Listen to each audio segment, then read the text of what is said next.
Hello everyone, welcome back to our YouTube channel RKD. An earthquake of magnitude 6.1 occurred on the morning on Sunday, 10th April 2022 at 7 am local time near Santo, Sanma Province, Vanuatu, as reported by German Research Center for Geosciences. According to preliminary data, the quake was located at a shallow depth of 10 kilometers.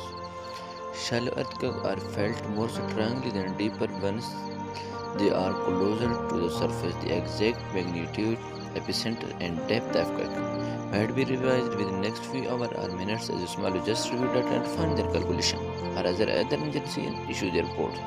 A second report was later issued by citizen-seismograph network of RaspberryShake, which listed it as magnitude 6.1 earthquake as well.